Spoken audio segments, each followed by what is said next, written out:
you.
Okay, finally, we are live. Had to fix some technical issues, but in the end it worked out. Only difference is on the YouTube side, you may have noted that I had a waiting room ready for the stream. Apparently the waiting room was the cause of the technical issue, so we just had to make a new stream, so it's fine. Anyway, back with Zero Parades, Poor Dead Spies. First of all, hi everybody, hey. Last time, we did a lot, I think. We did a lot in the end. Even though it was a somewhat shorter stream, we got Katerina to be recruited alongside us. We got to make the exchange between Ultravioleta and poor Dante, apparently a clone of the Minister of Mass Culture. We also made a bit of progress on Ramsey's end. We got to plant a bug inside of a doctor's office so we can find their suppliers for their medicine. And now we're about to go and delve deep into a silo, a rocket silo, and see what's down there. Once we're done with that, doggy why? Once we're done with that, we'll have done all the preparation necessary to eliminate the Grain Lich. We'll just need to wait a little bit because I still want to recruit Ramses and find out what the gap in negotiations is. So let's go and get started. Oop. Let me just continue. We're gonna delve deep into this. We have a time gate on Ramses' bug, so might as well do other stuff while we wait. We have a bunch of points saved up. We do have a bunch of high threats, which are kind of worrisome. I'm gonna guess we're gonna get some breaks down there. So let me just eat everything we have to reduce these guys as much as possible. Do you have any anti-anxiety stuff? I do.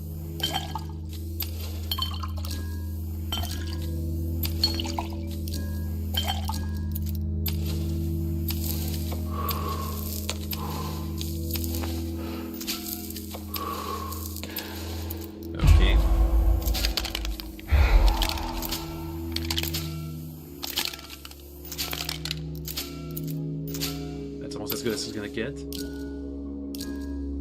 Okay, they're still keeping up with my changes. It did not change that much. We just mostly lowered our anxiety. Do you have anything else? Delirium fatigue. Do you have anything for anti-fatigue? Yes.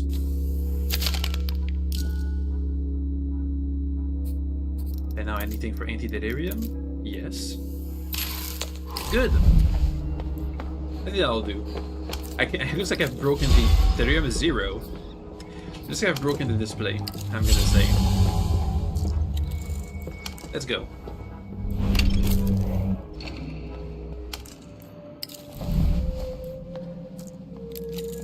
Should have a great steel chariot. Wall hazard.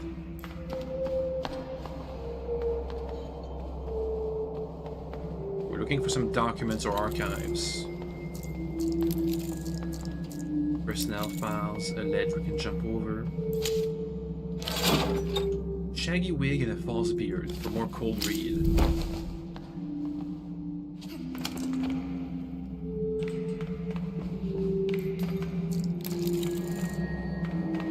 Stuff.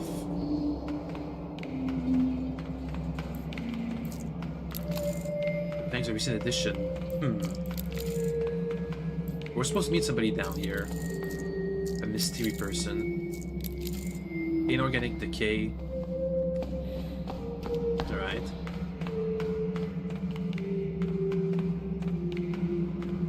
Wasn't there an explosion here? It doesn't look very exploded. I mean, I guess we know that it's been a Metal fake. shudders and groans beneath your feet, reverberating downwards. Here over the railing. Red lights fade into nothing. Look back. Abandoned. Hundreds of steps, winding, disappearing into pure darkness. The half animal in you freezes. You're alone, split from herd, vulnerable. Has the null entity lured you into an obvious trap? Maybe. Remember what the Miho fact said. Go all the way down. Where did we got this flashlight? A small measure to fend off the encircling dark. You look at the metal between your feet, a square grid that cannot contain the emptiness that surrounds you. We'll be fine. I'm sure. Chemical signature not for partying.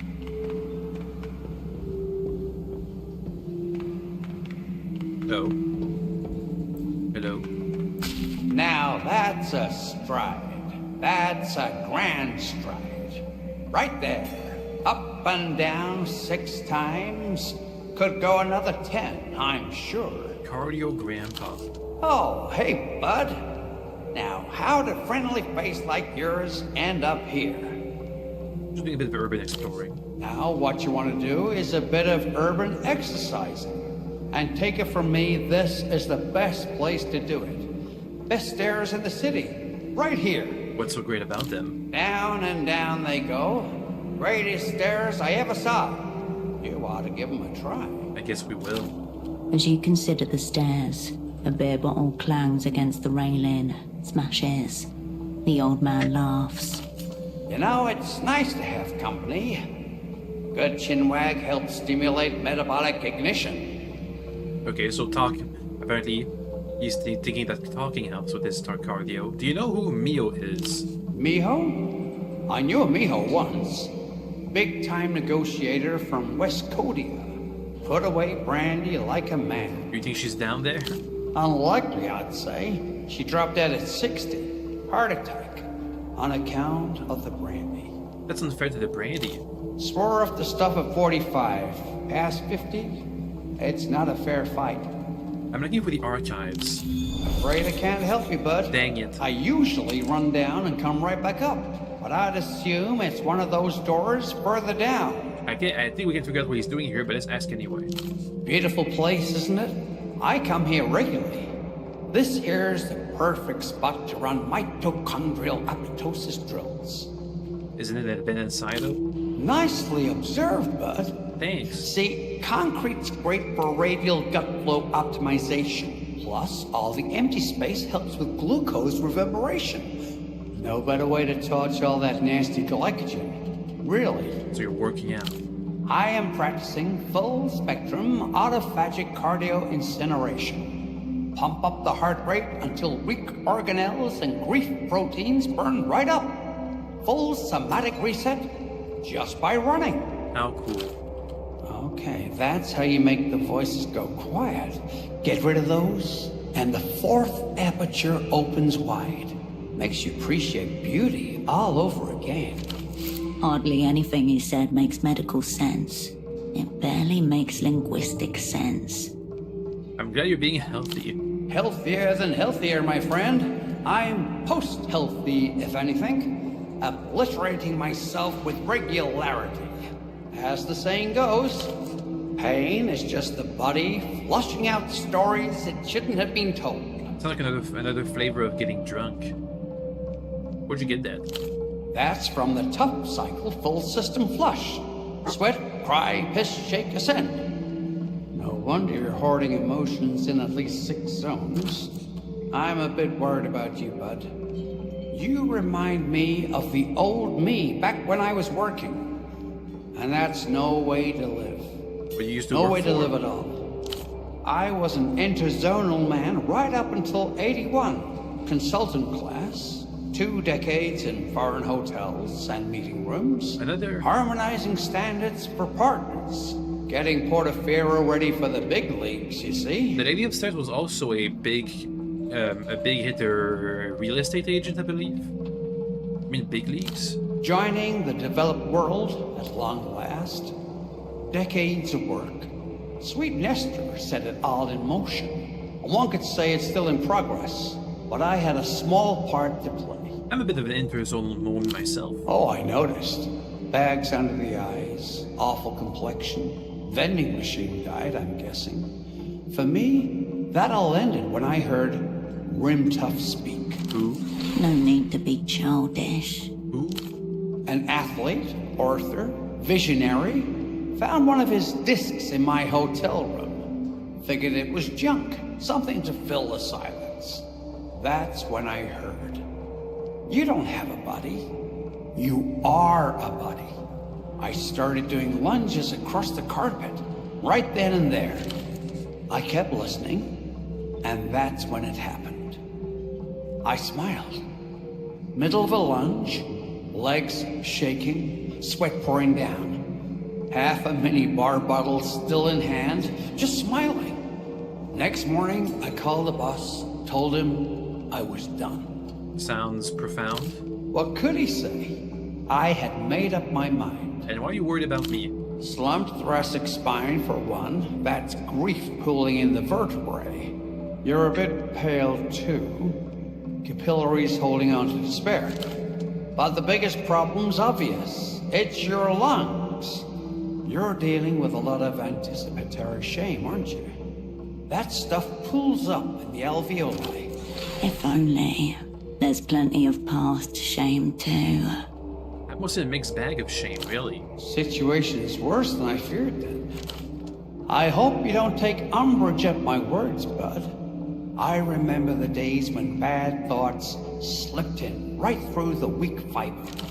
Does this fool doubt the resilience of the people's respiratory tract? You're saying I'm weak? Of course not.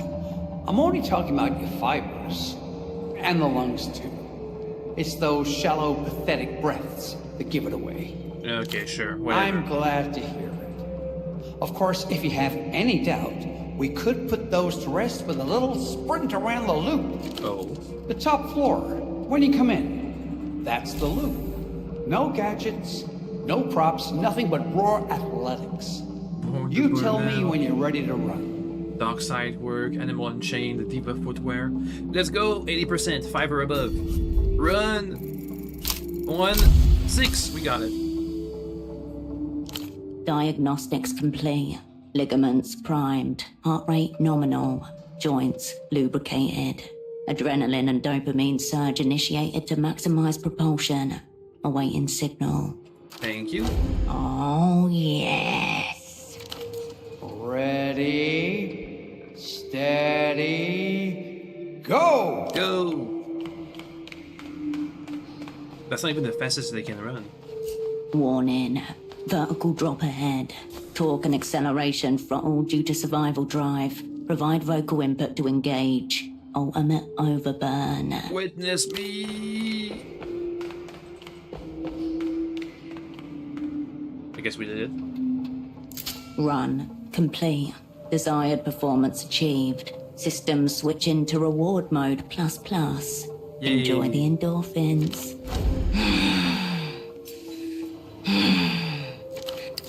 Stupendous stuff, bud. The speed, the leap. Sure.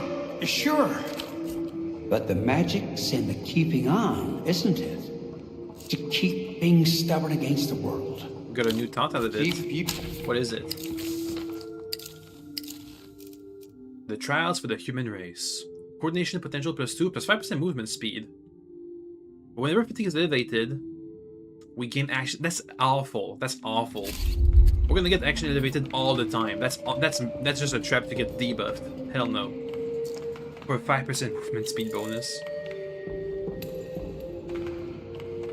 We get our stats elevated all the time, so it's not gonna work out. If I smoke something that raises my fatigue, it's gonna debuff me. Whatever light that slipped in from above has nearly drained away. You're entering the abyssal zone now, and your thoughts darken accordingly. I'm not alone. In a Secrets. windowless room far below, a thing crawls out of its tank. Ooh. Slick grey skin over limbs too long, webbed hands, and on its back, a blowhole. Dolphin human hybrids. A half animal like you. A being with the strength of a bodybuilder combined with the echolocative powers of a cetacean. I'm sure Riddle is in on it. The signs were there for those with eyes to see. They're gonna eat my eyes. They won't stop there. Your tongue, your cheeks, your supple and delicious thighs. All of them dolphin-human hybrid hors d'oeuvres. Helps me send my body home to Melita. If you're lucky, the hybrid will shit you into an urn. Focus, Operan. You're here for the records about Project Autonomia. Get in, get out. The air grows cooler and mustier with each level you descend. I wonder what the dialogue would have been if I didn't hear about the human dolphin hybrids. It's not like we're just making that up in our heads at this point. So I still hear bottles breaking. Cardboard floor sealed, already scribbled over.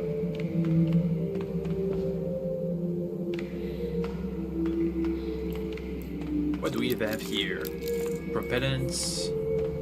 Some gloves were left here. High grip gloves. +1 nerve, +1 coordination, -1 sensor. That's amazing. I'm taking that. Some food. ID plate has been pried off. Let's get it there. Don't know what that is, but because we don't have the ID. Orders to purge records by the end of the day. Zoning permits, eviction logs, dated 75. Your flashlight beam pans across a series of steel shelves on the floor rails. Some aisles sit half open. Dust and carbon paper flakes dance in the circle of light. This is the archives. The shelves stand before you, expectant. Okay. There's a shelf. Look at it. You stand before an archival shelf. This one is labelled G. Its metal bays overflow with sagging dossiers, loose memos and soft-buckled binders. What do we do? Your fingers skip across the brittle tabs. You comb through dozens of documents. It is slow, monotonous work. Until... Your index finger instinctively alights on a thick maroon folder. On its cover, a seal dulled to black, and a title, Proyecto Autonomía. We got it. Your jaw tightens. Your molars grind against each other. Look at the seal. Concentric circles, with words curving around the edges. Post-mission report, 77. Well, good thing we have all this incriminating evidence in here. Might have been planted. Grab the seal. Old wax flakes under your finger. Okay, open the folder. Hundreds of heavily redacted sheets. An executive summary, various logs, telemetry, personnel files. Over the executive summary. A brief survey of the document aligns with what you know. In 77, Portofino attempts to launch a manned weather satellite into orbit. However, within minutes, redacted T+763, redacted. Vehicle, redacted. Crew, redacted loss. Redacted, critical, redacted. Okay, thanks. So what caused the explosion? The post-flight review suggests critical engineering faults led to the unscheduled dissolution of the spacecraft. No other details. For a moment, you're back in that classroom, staring at a great plume of smoke on a small screen, rising and rising. The entire crew is marked lost. Their names and positions are included on the next page. This was a fake explosion, and what happened to the crew? 1. Commander Esteban Roque, Flight Operations. 2. Lieutenant Ilya Markov, Payload Oversight. 3. Lieutenant Naira Cilia, Comms and Telemetry. 4. Dr. Juno Avre Straniak, Psychologist and Neurocognition Analyst. Was there a psychologist on board? Dr. Straniak's responsibilities are listed as maintaining crew morale, ongoing performance management, and evaluating cognitive stress. Horrifically vague, yet ominous. Here's a thread to pull at. In the weeks before launch, he conducted multiple psychological evaluations of his fellow crew members, which are included here. Go over the assessments of his crew members. The assessments are grouped and associated with each member of the crew. Commander Roque's self-worth tied to performance. Lieutenant Cilia exhibits maternal anxiety pattern and clings to her position as caregiver. While Dr. Straniak has concerns about Markov's dissociative tendencies, he suspects the trait may ultimately be beneficial. According to the remarks, entering sustained, prolonged host-reception state during which minimal autobiographical bleed-through is preferable. Is this where they developed the implant technology? No, that would have been going on for a longer. Writes about them like they're experimental subjects. Across all 3 assessments, the language is strikingly consistent. He rates each of his colleagues for narrative identity, perceptual decoupling, and emotional flattening. The doctor circled his last name twice and wrote below it, Grenzen sind Illusionen, alles sich zurück. Boundaries are illusions. Everything looks back. Where do I know this from? It's the motto of the Polytechnic University of Trefe. one of the most advanced and controversial experimental psychology departments in the world. Why is an experimental, controversial psychologist on a weather satellite? At the bottom of the page, a note. Additional notes may be found in Appendix D, AZK-11/05-J. Go over the timestamp logs. Launch sequence begin. T-minus 10 seconds pre-ignition. Systems nominal. T plus 0 seconds ignition. T plus 85 seconds max Q passed. Telemetry is steady. It was at T plus 700 that it blew up, right? Yeah, T plus 763. T plus 150 seconds main engine cut off. It T lifted plus off. 155 seconds stage separation confirmed. T plus 160 seconds second stage ignition.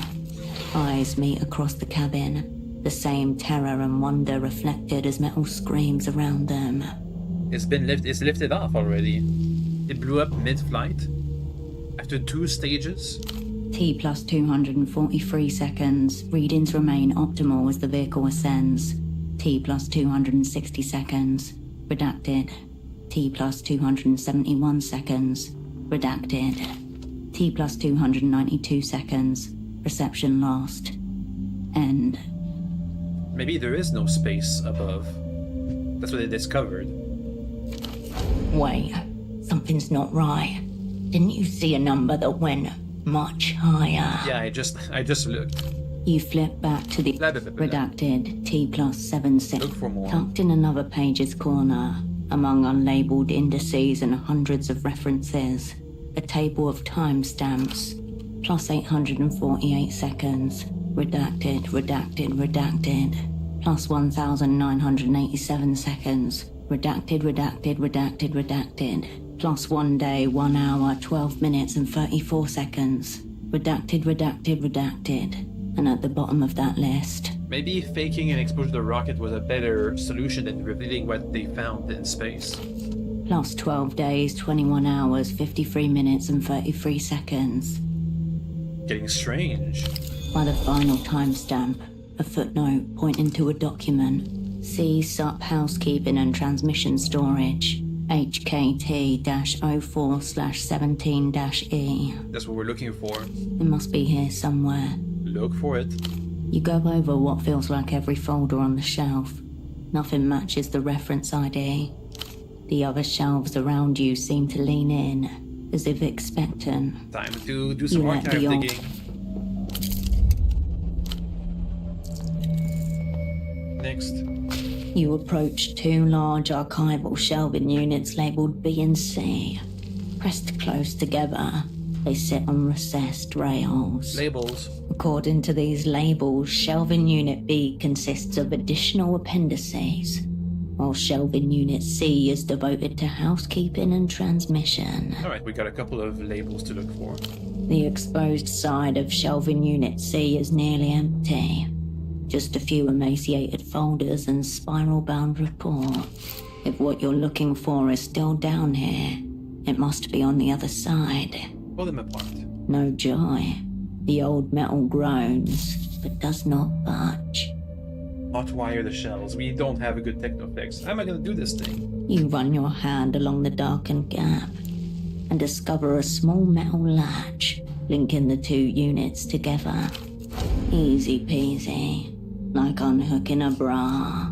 I release the shelf. You disengage the lock on this shelf. Separate them again. The old shelving unit groans like a wounded bovine, but still refuses to budge. Dang. There must be another latch on the opposite side. The job's only half done.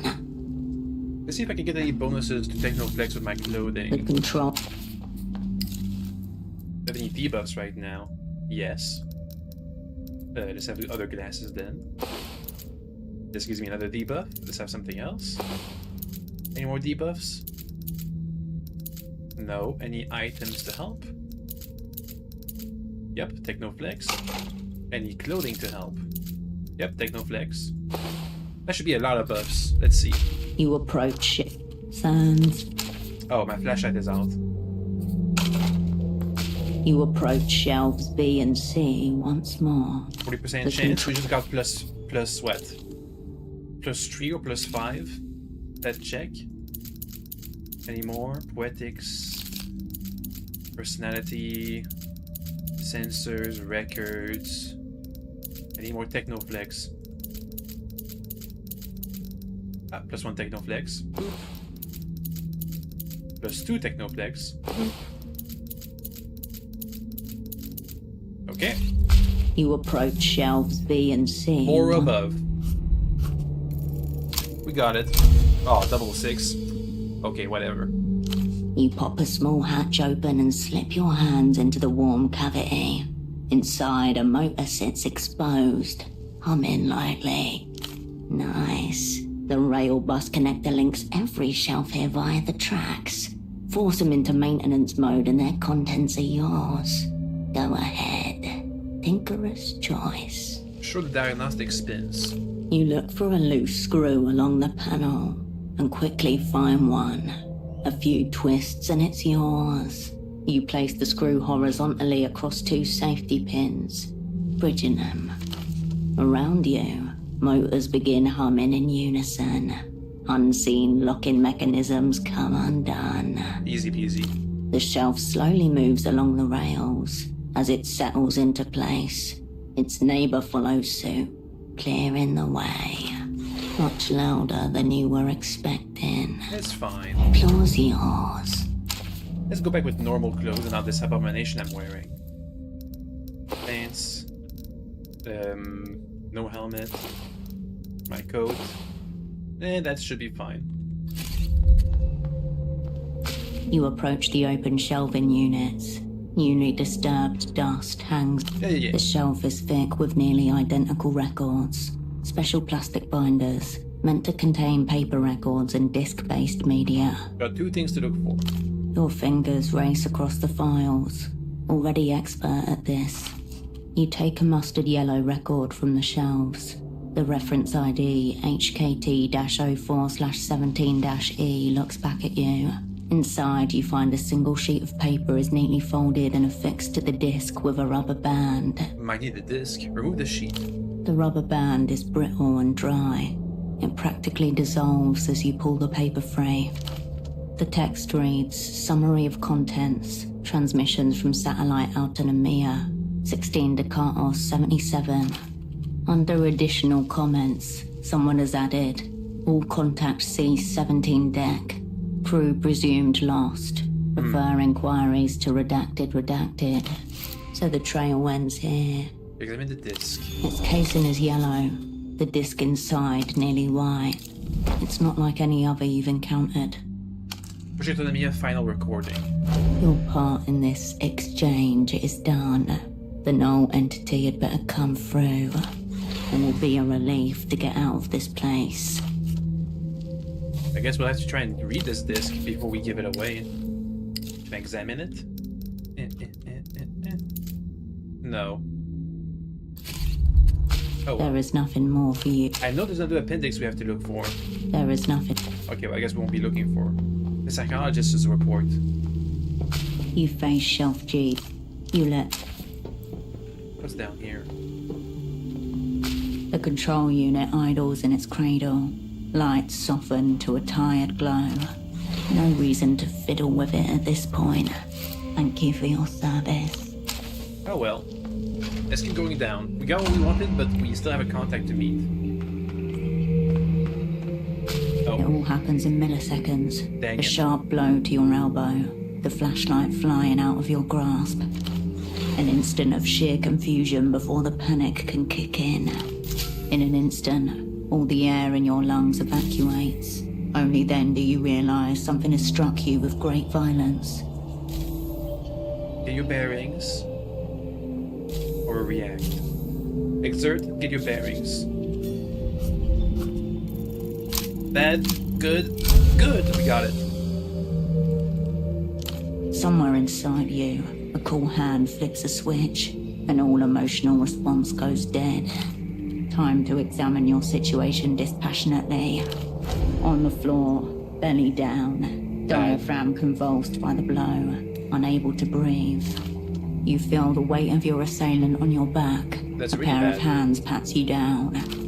This is a robbery, not an assassination. What's my play? Claw their fucking eyes out. Where is it? Where's the disc? That voice. Somewhere here. It has to be. He said it would be. As this pull out the folds of your clothes and rush into your pockets. It's the metal stripper, the one who urged you to come down here. Fight blindly. Exert! 50% chance, we need a 9 or above. Fight! Bad. Meh. Meh.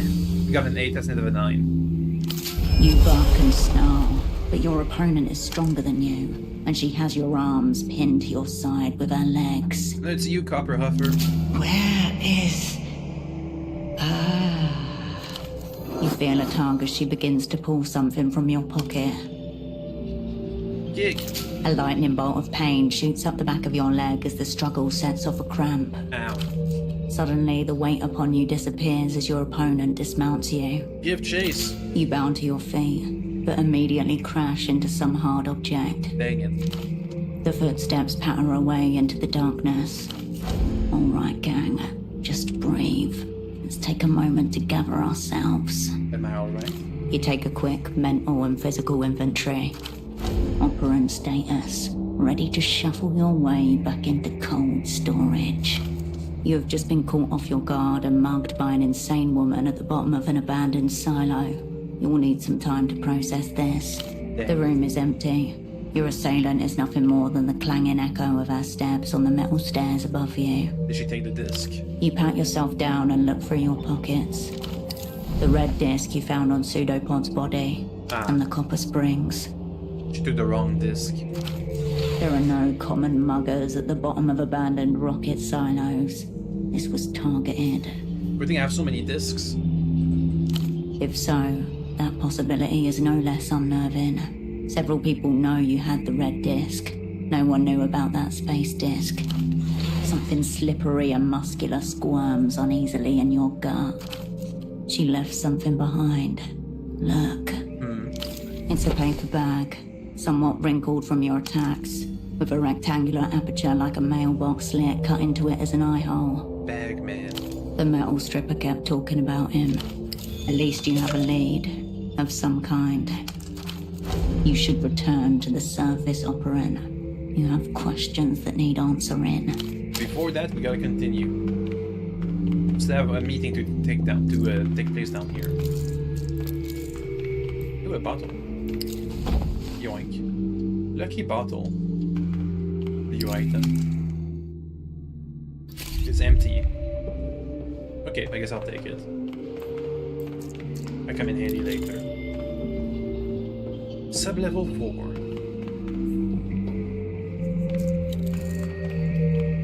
Are we near the end?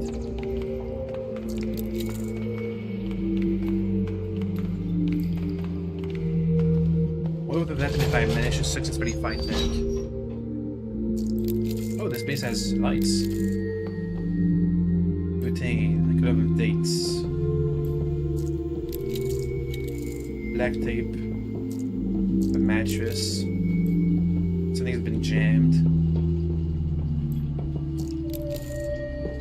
Bongo tapestry. Wires. Who is this? Cascade, Oh, you can see me? hey, how was he? Your former double gazes at you, stooped and slightly twisted. Of them all, he was the one you least expected to ever see again. His hair looks like it exploded. Holocene? Okay, you can definitely see me. That's less than ideal. You could have been anyone. I've put a lot of time into psychogenic translucency. Something weird happened on the way down. I may be imagining this. Sounds like a grip on reality. Great problem, Cascade. Careful with those. He takes you in with a blank expression. Deceptively blank.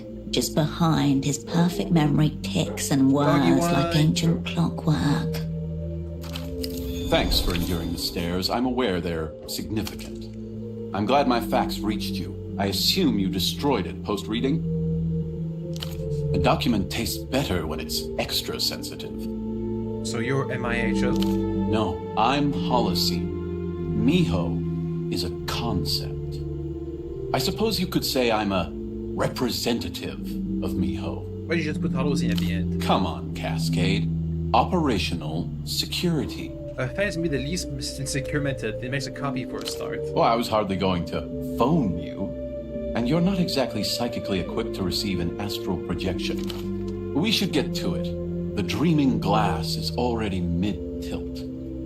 It's good to see you, by the way. Hello.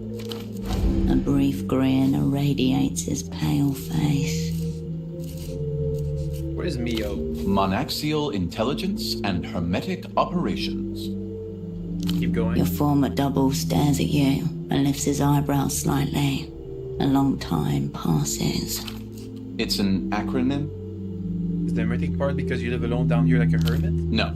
In this instance, hermetic bears a double meaning, both utterly sealed and in the tradition of occult science. So you're working for the magicians. That is probably the word I'm most proud of in the acronym. Thank you for highlighting it. So what is Mio? Miho is a brand new counterintelligence agency, one devoted to the pursuit of absolute reality through supracognitive espionage. I know what you're thinking. How fucking stupid is it to live in a hole for half a decade? That's what you're thinking. You know what I'm thinking right now? No, I mean I can anticipate your initial reaction. And it's okay. Miho is well prepared for its detractors. He's taking this seriously. You should too. Happy for you, Holocene. This all sounds great. Really? I thought... Anyway, yes, great. I'm a great fit for Mio. I've already pulled off some advanced kind of maneuvers on my own. From the Operant Bureau's grimoire.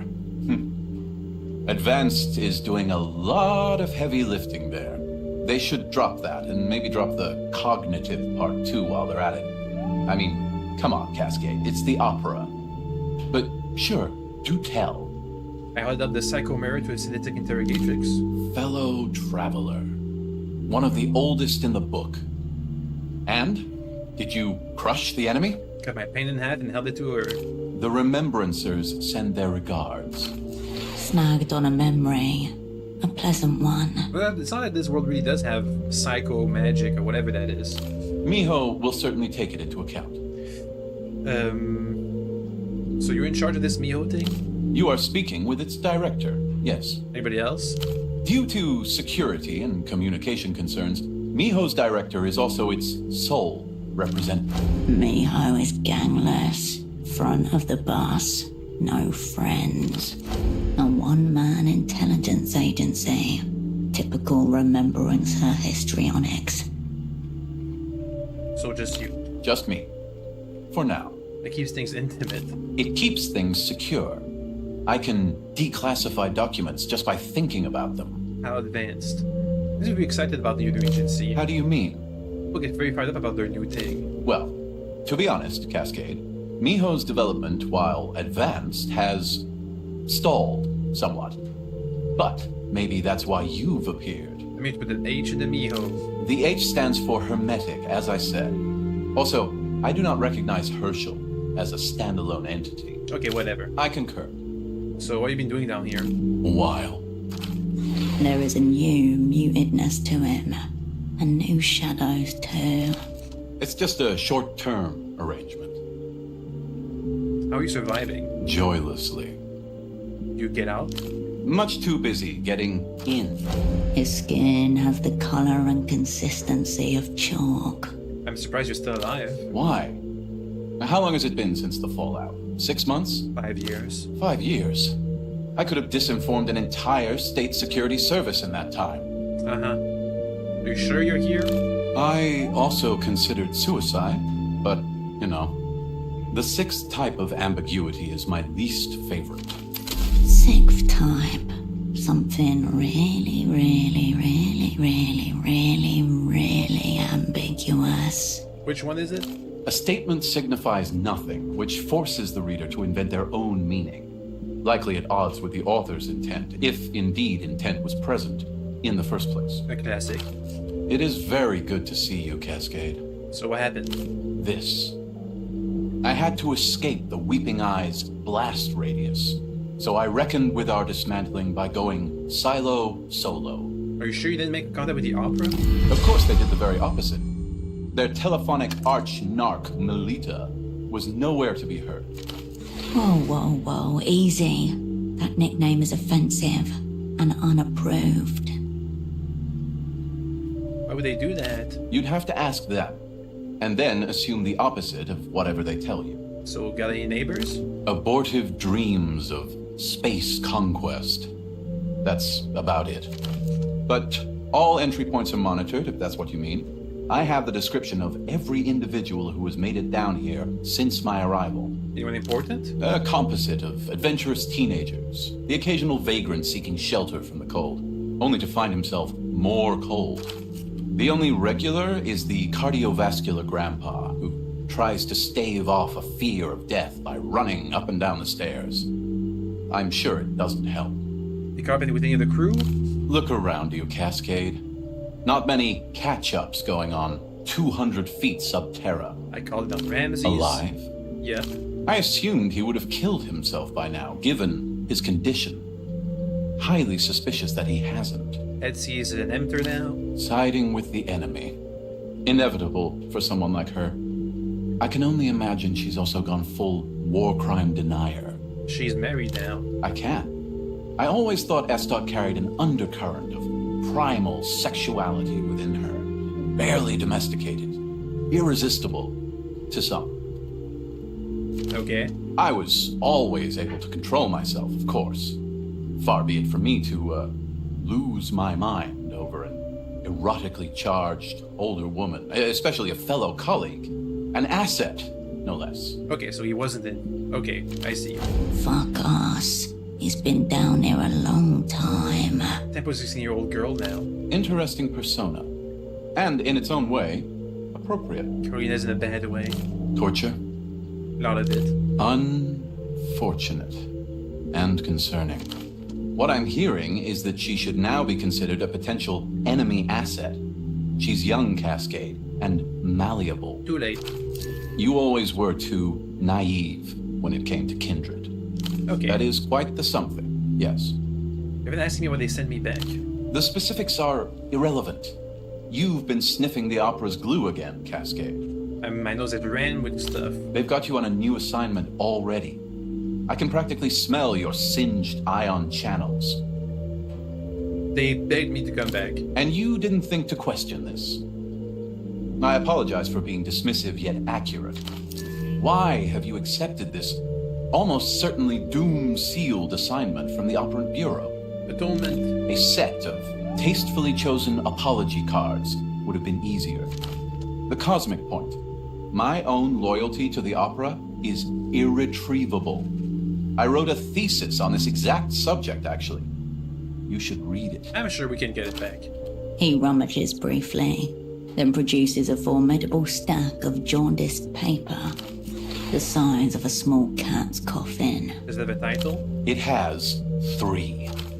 And he can't wait to tell you. Tell me.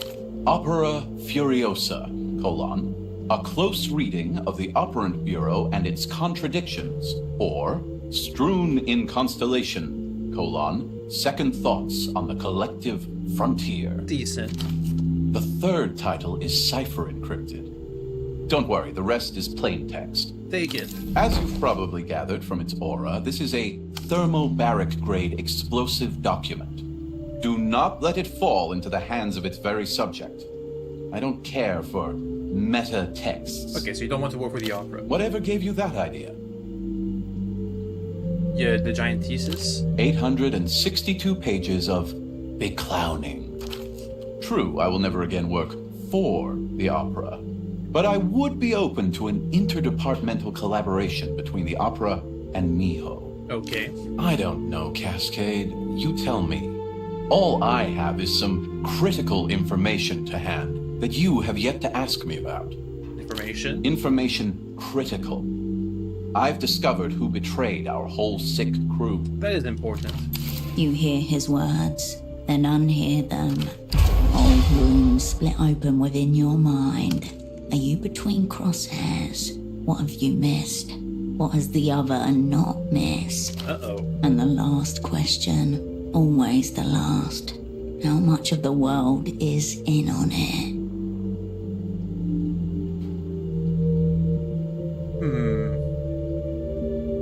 Is this real? All too real. All too late. Was it the Carabinero? He closes his eyes and tilts his head, as if in pain. You blame me, don't you? You? Cascade. Enough with this masters in martyrology. The thought never even crossed my mind. Such crucial information should have been conveyed directly to the Operant Bureau. Something is out of step. Absolute conviction behind his words. This is no bluff or bait. I'm eager to delve into the specifics of who turned us to searing dust, but can't commence an intra-agency collab without defined terms. What are the terms? Excellent idea, Cascade. Miho would assist you in completing the assignment, while you would join Miho as the agency's first special asset. Liminal class. That means quitting the opera, doesn't it? A shocking demotion. Rung number 1 on the ladder of being. I would act as assignment lead for Miho, you would act as assignment lead for the opera, and therefore assignment lead for the assignment. We will never once speak of our collaboration. But you don't even know what the assignment is. Your former double looks beyond you and goes completely still for a long moment. He wants to work on this Likely the terms. assassination of a major political figure. Lucian, I would venture, one of their photocopied ministers. Okay, no, he knows the assignment. But I've already said too much. Is he engaging in advanced cognitive maneuvers right now? Dead right. We're playing to lose at the big table a long way to the rematch. Good thing I brought all my chips. There is my proposition. An interdepartmental collaboration. You join Miho as a temporary asset. Miho lends its full force to the opera. Melita won't like this. All work and no play makes Melita see phallic objects everywhere. We're almost set. Of course, we can't kick off collaboration with our base of operations in such a state. He wants a room. It seems largely fine. So, here's my first directive, special asset. Get cleaning. Uh-huh. You want me to tidy up your bedroom? I did not create the tyranny of hierarchy, Cascade, but I remain oppressed by it. It's not even messy. The room's fine. I can barely hear you above all this mess, Cascade. Must be a play of some kind. As I said, impossible to commence operations within the current state of affairs. So clean your rooms while you just watch. Oversee. Okay, before we do this, let me In go your ahead and own- reduce my menaces because they're way too high right now. What do I have? I need anxiety to go down. Yeah, that's good. Good enough for me. Time to clean up, I guess. A dark patch of glistening mold curls out from the base of the far wall. Take a closer look. The mold has a vague and irregular shape, like black splotches of malignancy on an X-ray. Yellow tendrils streak across it. What mold is it? Slime class, if you were to guess. How do I know that? Educated mold guess. Is it doing anything? Not really. Nothing observable, at least. It's up to something. Quiet calculations, chemical negotiations, feeling the terrain. Just mold stuff. Tendrils of the mold. 1,000 skinny antennas. The tendrils seem to favor seams and stress lines rather than smooth concrete. It's so smart that it survive bleach. It doesn't need to survive bleach.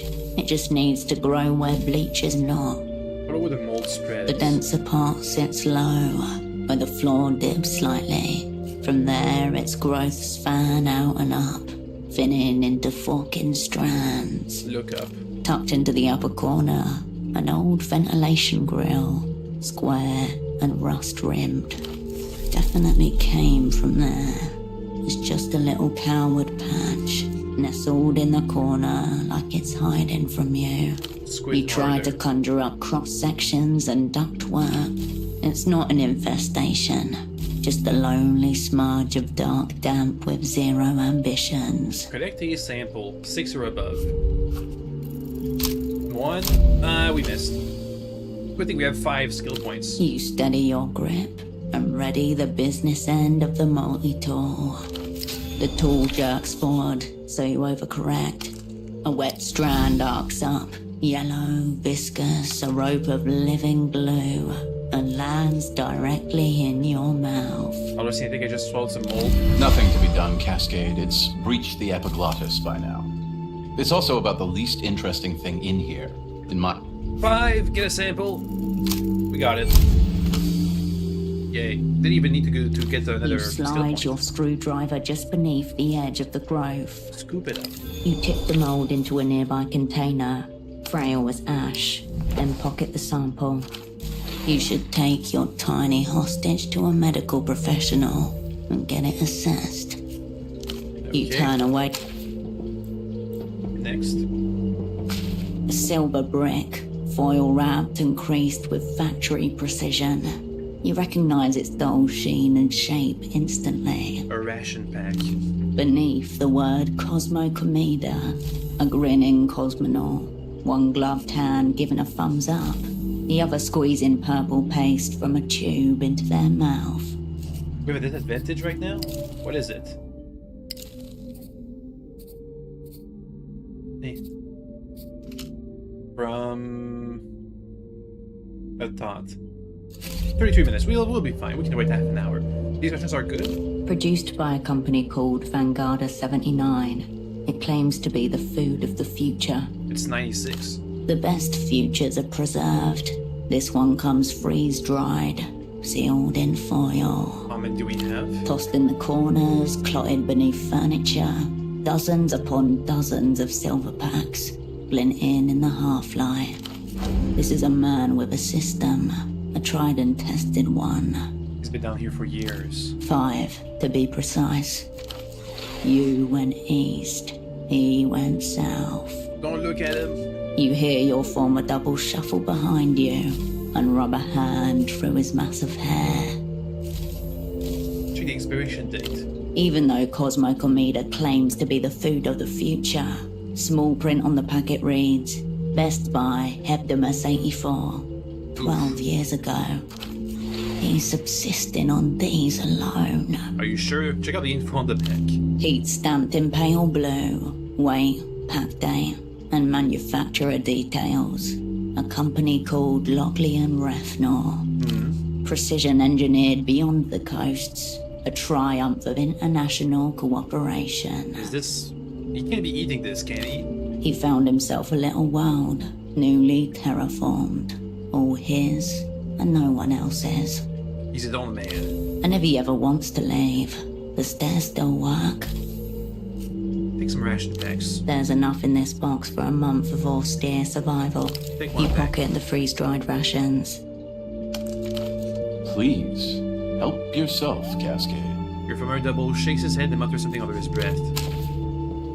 I just threw off his calculations by taking... Oh, that's it? That's all there is? Oh no, there's more. Documented a silo.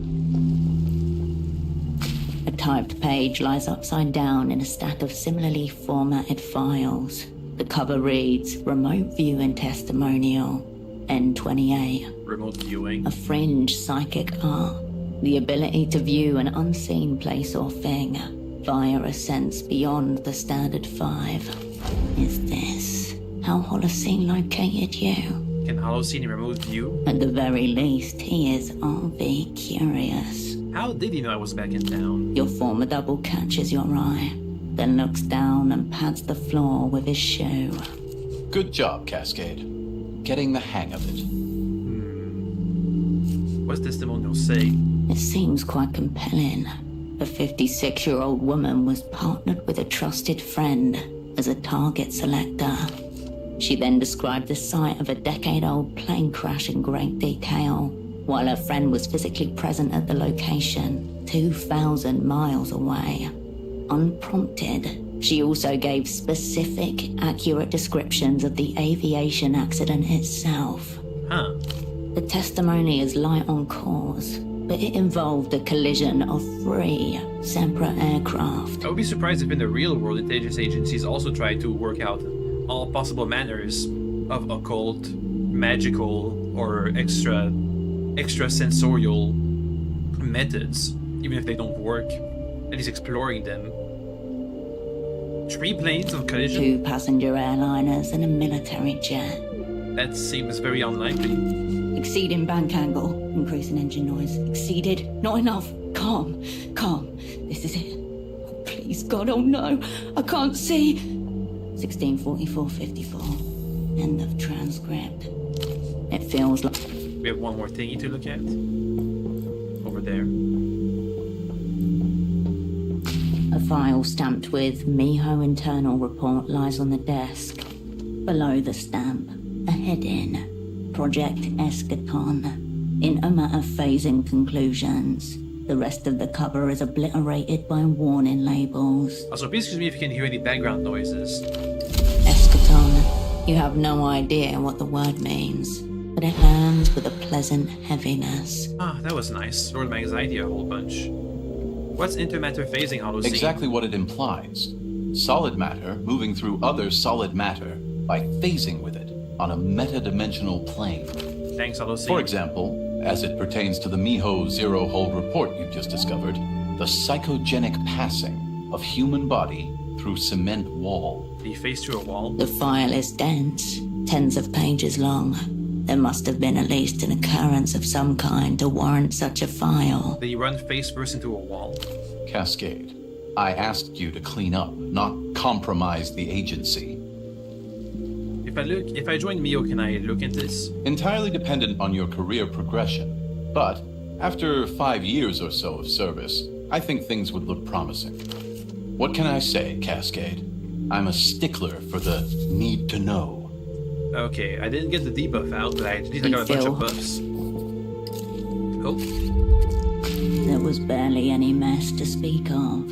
The room is functionally unchanged. It is calming me, though. Odd that Holocene was fixated on a non-existent mess when really, the only thing out of order is that single sheet of paper. Which one? The one lying on the floor over there. Oh, I missed that. You must have cleaned around it. The mind filters after all. Yours especially so. Maybe you didn't want to see it. Uh-oh. Might be worth taking a look. Remaining mess.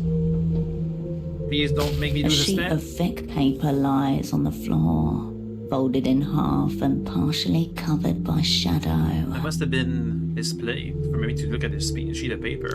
Impossible consonant clusters assault your mind's ear. A cipher. What he wanted me to find. One glance, and you know it is. That I can solve it Right now. right now. Operant, please. This kind of stagecraft takes application, a methodology. You can't just dash it off.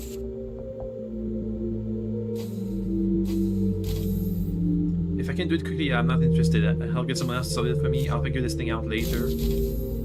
Watch this! Give me a double 6! Come on! Oh! Aw, that was close. You feel your brain contract voidward as the letters blur into one giant multi-faced letter. The letter is gargantuan. Uh-oh. The giant letter is bearing down on you now, a megatonnage of possibilities. This is beyond linguistics. Okay. This time, the letter solves you. Holocene's handwriting? Almost certainly. Oh well. You refold the paper and slip it into your pocket. I cleaned up, as you asked. Well, the room situation is much improved, Cascade. Very clean. Fine job. What's the cipher? Your former double stares blankly at you, as if you never spoke at all. Holocene, I found a cipher on the floor. What a coinky dink. A thorough clean will always turn up expected and completely mundane items. And coincidence is a story we tell ourselves. Stop the ride. We want off. you want me to solve the cipher? He runs a smoothing hand across his hair. It springs back up, even more disarrayed than before. Miho's counter-analysis is the finest in the hemisphere, but its stagecraft is amateur at present. Does he need help solving the cipher? Your former double rubs his neck nonchalantly. I've tolerated the cardiovascular grandpa too long. I should zero him out to fortify operational security. Can you help me solve it? Holocene unfolds his dressing gown and then folds it again. High time for another Cosmo ration. How many have I had today? It's hard to keep track sometimes as they're so delicious. I'll solve it myself. I'm sure you can, Cascade. Now, please go and practice your stagecraft in more suitable surroundings. Miho believes in you. Oh, that kicked me out. Okay then. But where am I? Oh, this is where I am.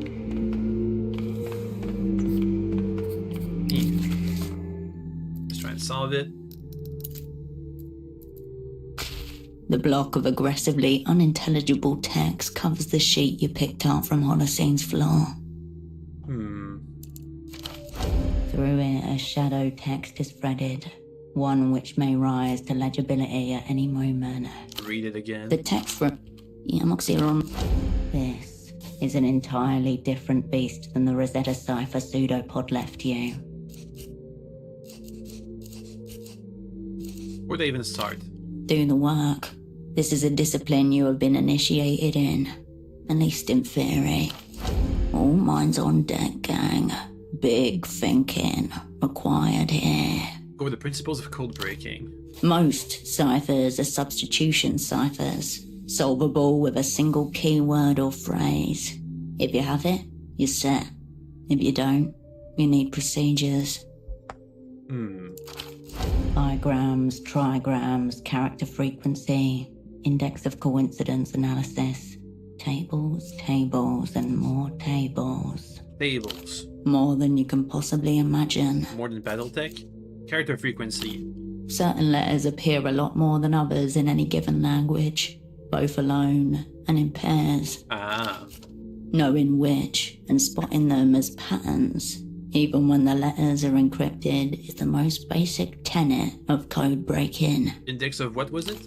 Index of coincidence. The mother skill of all would-be code crackers. Was it used again? It's a more specific way of measuring randomness than just counting letters. Think Shadowplay.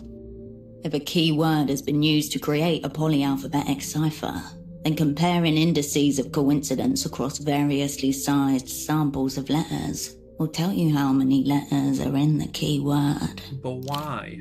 Because the number of letters in the keyword will be the length of the intervals between identically encoded letters. Ah, I see. For example, if a 6-letter keyword has been used, every 6th letter in the code will have been shifted by the same amount. If there's another type of cipher? Then code breaker. Oops. Go back. Okay, so hopefully it's a substitution cipher. The cipher wants to give up its secrets. It is screaming them at you. You just don't have the ears to hear. Yet. Crack the cipher. It's a shadowplay skill. Good thing we have amazing shadowplay. Why are we at -1? Don't know keyword lengths. Wonder what the principles of code breaking. Give me a second. You fold the we do need time to pass anyway. But can I buff my shadowplay again? We should have amazing shadowplay because I think every single piece of clothing can give us a buff. That shadowplay. Equip it. Records, sensors, coordination.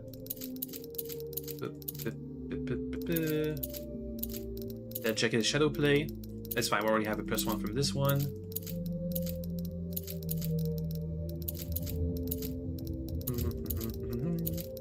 Instincts, coordination. Okay. I'm not sure why we have a -1. Oh, it's from the debuff from not having an index yet. Holocene cipher unfolds its consonant-strangled gibberish. Apply an index of coinkydink analysis. You begin the laborious task of rewriting the cipher over and over again, in spreadsheets with different numbers of columns. Continue. 4 columns, 5 columns. 6, 7. The caged letters and numbers proliferate. A bureaucrat's wet dream. Check out the index of coinciding for each table and compare them. 4 columns, 0.35. 5 columns, 0.4. 6 columns, 0.45. Your attention span buckles and cracks under the strain. 8 columns, 0.67. There it There's is. an undeniable spike in coincidences when you arrange the code in sets of 8. So there's an 8-letter code. You are looking at a polyalphabetic cipher with an 8-letter keyword. Got 8 it. letters to be found, 8 numerical displacements, and the cipher is solved. So this is the proto-solution. 2 parts grunt work, 1 part intuition. Find the keyword. Prepare body and mind for hours of fun. We're gonna break it. The opera have a machine dedicated to this. If you want to capitulate, just take it to your controller and make it her problem. 3 or above, crack it. It's almost a sure play. Oh, we got it. Easy. The discs of your internal code-breaking machine gyrate as you try out different pairs of letters for each of the 8 columns. We got a 20 shadow play.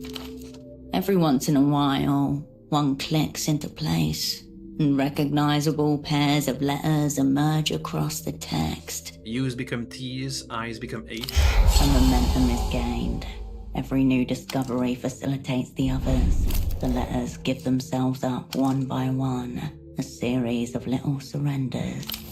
As the bags grew heavy with his blood, he was reminded of a belief he had harbored as a child when upon being told that the human body held 5 pints of blood. He had understood this to mean for your whole life and had grown up with a secret terror of scratches and cuts that he could not believe was not universal. A series of scratches that I could not believe would be universal. I speak in impossible tongues. Tongue, singular. You have transcended to a rarefied realm of language shared by exactly one other person. The beauty of ciphers. Feeling the missing punctuation and read the deciphered text. It induced a pleasant torpor in him to watch the hose stiffen as his blood filled it, raising itself like the hackles on a frightened animal.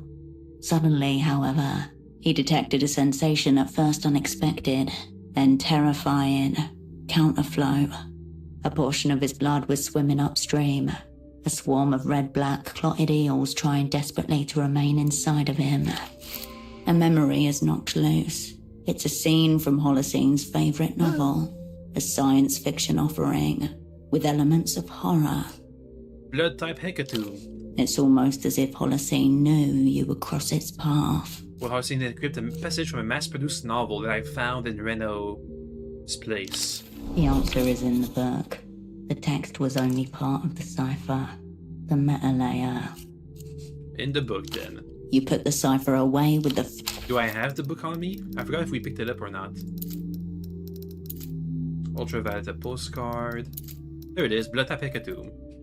H.S. Lastra's blood-obsessed pulp epic awaits you. Look for Holocene's message. The book is 563 pages long. Not that bad. Not including Lastra's notoriously indulgent appendix. Ooh, fun fact about myself. When I was young, I used to read a lot. Like a lot.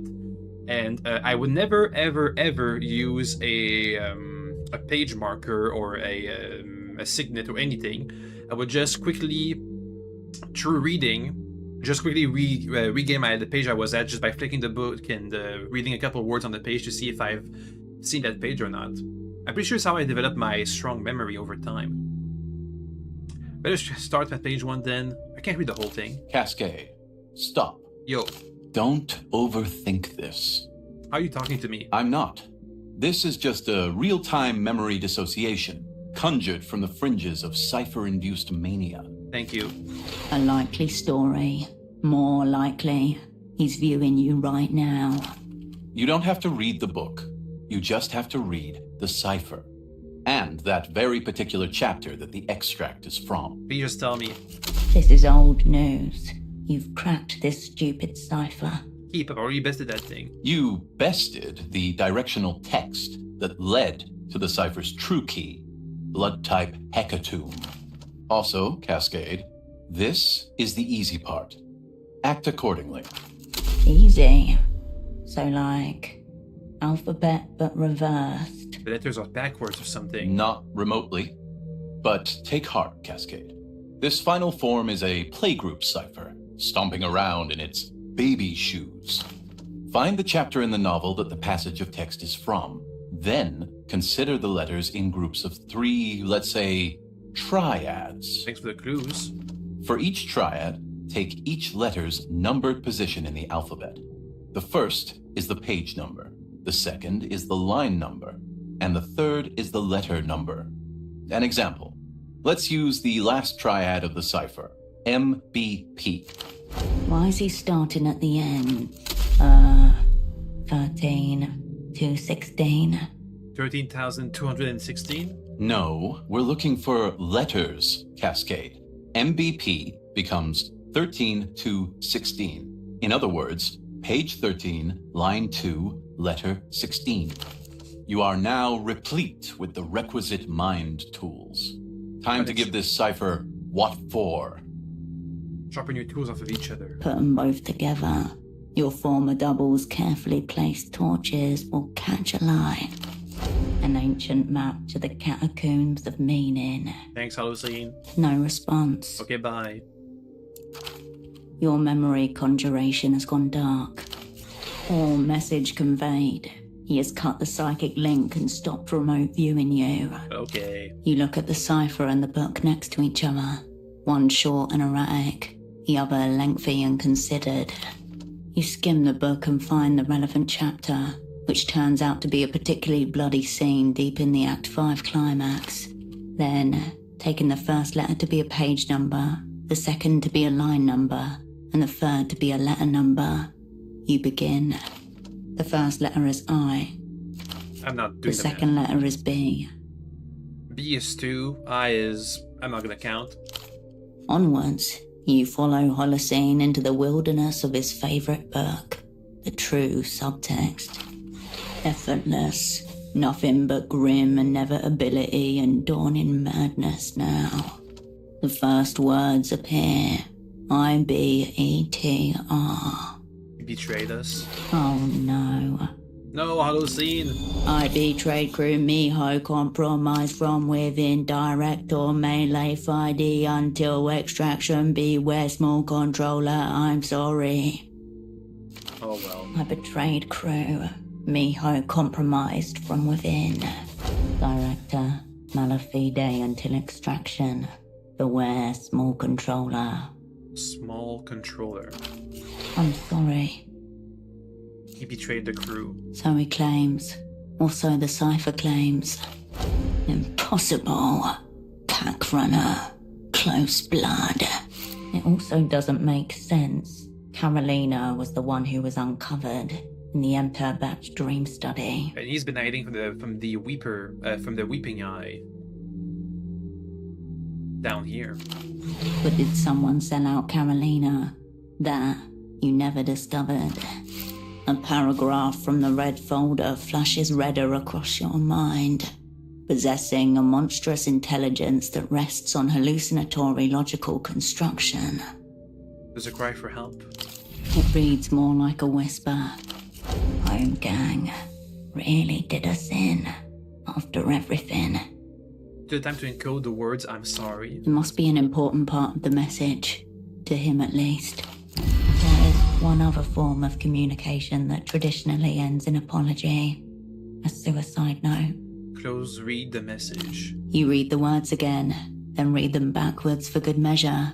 Your former double's intent is no clearer to you, but definitely more ominous. What does he want me to do? The answer to that, no doubt, lies at the bottom of the silo.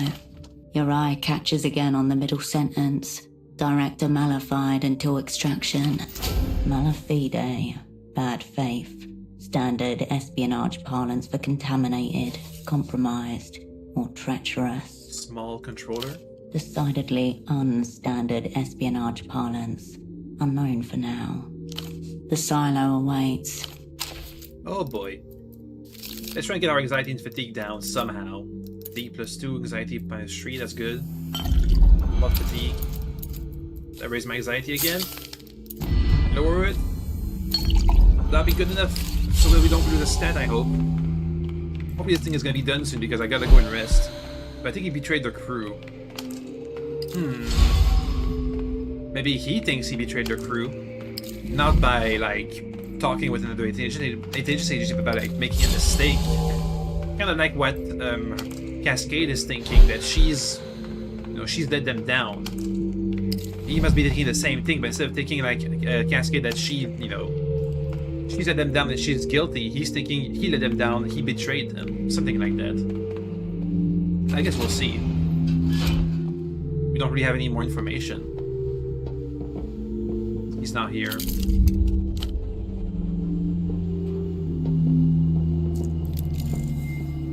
The open hatch beckons.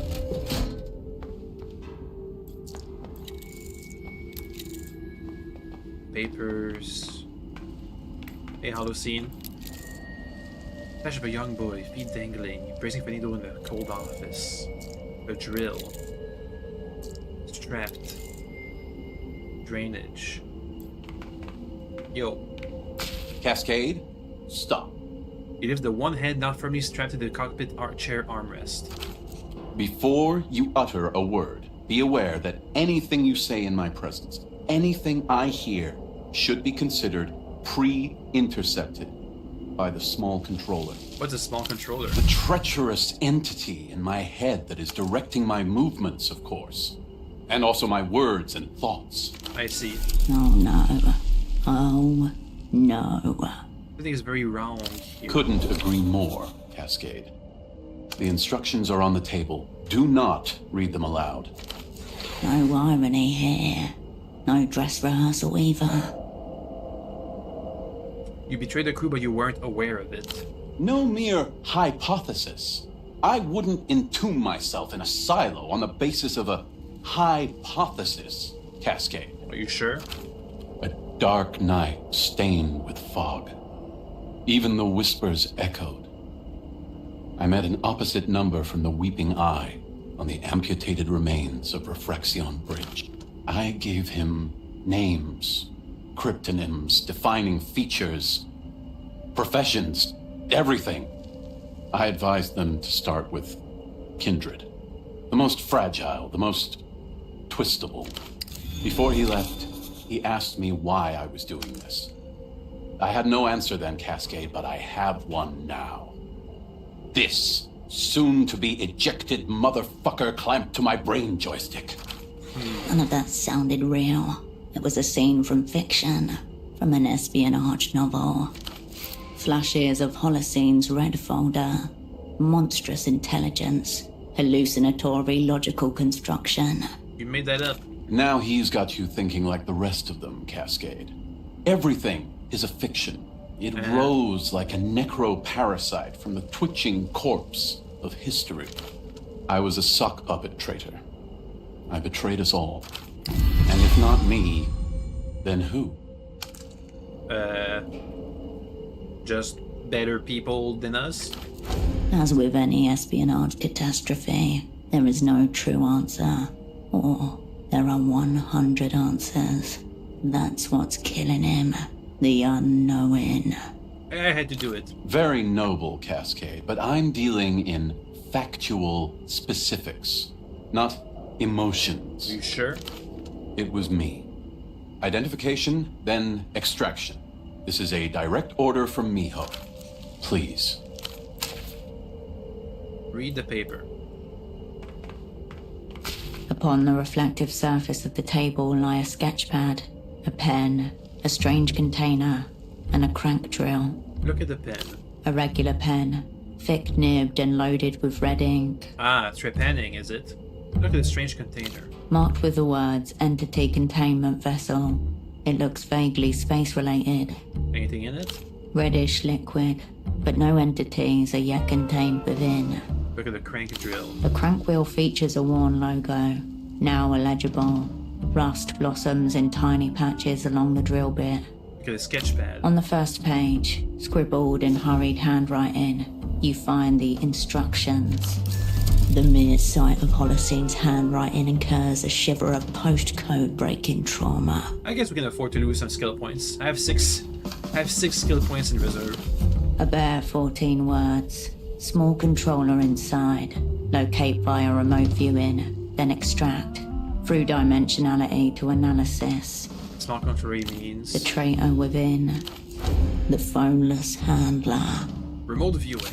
As in the testimonial you found in his room. Holocene wants you to locate something which you cannot see. And then? Draw that which you cannot see. My vengeance for this patrol will be swift and terrible. Hopefully it exists. Do it for the crew. The sketchpad ripples, despite there being no wind at all down here. The dark interior of your former double skull awaits. What's the drill for? It's for later. Find him first, Cascade. 10 or above poetics check. Give me a second. This does not bode well. Give me a second. Can I talk to you, by the way? The instruction. Okay. Let me get some bonuses in poetics. Because I really don't want to have a high poetic skill. So I've been neglecting it on purpose. Oh, I think entanglement, coordination, technoflex, records, blueprint, shadow play, gray matter, cold read, records. I don't have any poetics, do I? Poetics +1. Boop. Have any poetics debuff right now? Yep. Take that off. Boop. Anything else? No. What is this? Okay, whatever. The implement's locked. On with it, Cascade. 40% chance is decent. 8 or above. We got it. You close your eyes, then your judgment, then your imagination. One by one, each mental faculty goes dark, flicked off like a Friday night light switch. What now? You do not see anything inside Holocene. You could not guess what it is you are drawing, but still, attributes float towards you. Keep drawing.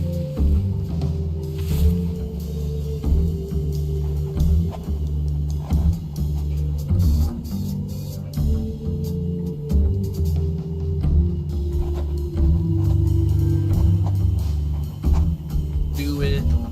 The pen moves beneath you as vague impressions parade across the main street of your mind.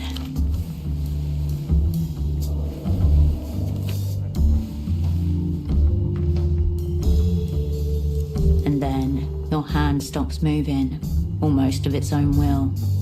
It is done. What did I draw? Your marks have found a form, one that looks a lot like a small animal.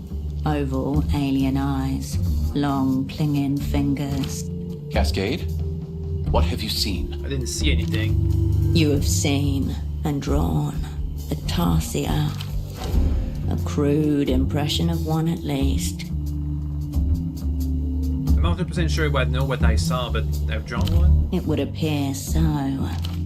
It is also wearing a tiny dressing gown. I knew it.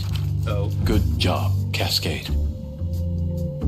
okay. You have a tiny tarsier inside your head. That's the form he's currently taking. Maybe that's his true form. Maybe he's mocking us. Either way, target acquired. Now, get the motherfucker out. Got it.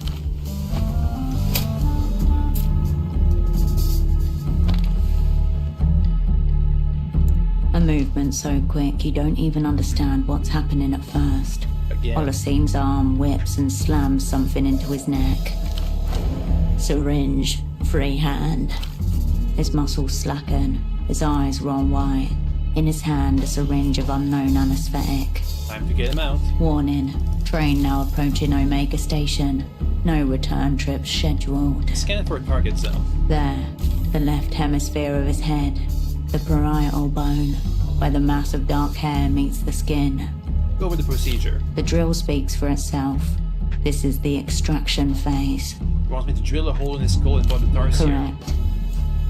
I don't know what I've done in my life to wind up at this point. Holocene stirs in his drug sleep, dreaming of medieval surgical procedures. That's not medieval, that's ancient. Even older than that, that's caveman stuff. 6 or above! Come on. No. No. No. Bleh. We killed him, I'm pretty sure. Oh well. We tried, and it failed.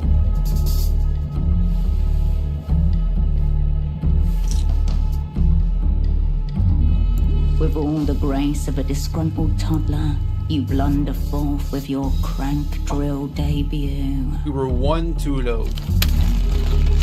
Blood spurts. Bone vibrations rattle your arm as though driving on a rock-heavy road. Suddenly, What? something gives. Uh-oh. Your hand sinks down a full inch without resistance. The drill bit disappears from view. Biotic crisis. What is that? A lot of debuffs. A tiny, wet scourge as it slides in. Did I? Yes, he is. Yes, you did. Oops. Oopsie. The body of your former double ragdolls in the cockpit chair. Blood runs from the hole in his head, brushing his eye on the way down, and drips in irregular patterns on the floor. Well. Oops. Why would it want you to kill its host? Unless this host has already outlived its usefulness. And what it wanted was a new host. A vehicle to take it to the surface. I'm fine. Droplets of blood and brains spangled across your cheeks would seem to indicate otherwise. You will need a moment to process. Let's ignore that. Possibly a lifetime. Let's just not. Nah, it's fine. You face Holocene one last time. Or what you and the small controller have left of him. Feels wrong to say without at least saying something. Oh, hey. Nothing but a dead body's imitation of breath. Well, we think he could help you. I just wanted to see how weird the shit could get. Turns out crank drill's not my thing. You know I did my best. The mirror corpse could not absolve you of anything. Alright, well, goodbye. There is nothing more to be done here. Your former double is gone, and may be happier for it. Maybe. A sudden urge leaps within you. You want to see the sky again. I'm sure it's fine. The jagged red opening in your former double's head seems to gaze at you. His actual eyes are looking somewhere beyond you. Let's put on some normal clothes and ignore all of that. And never speak of it again. It's fine. It was a security risk anyway. Yeah, that was on purpose, yep. It was actually an assassination, we just didn't know it yet. Let's go and take a nap. We gotta get to sleep anyway.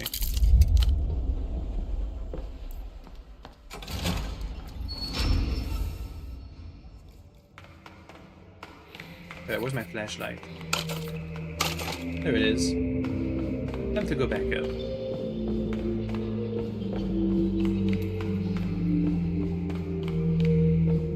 I wonder if I could have took a break, put on some coordination boosting clothes, and then did the check again.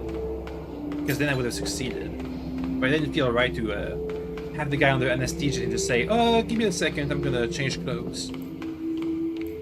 I guess we'll never know. I'm surprised we didn't get a massive debuff to our stats, to our threats after killing him. Oh well.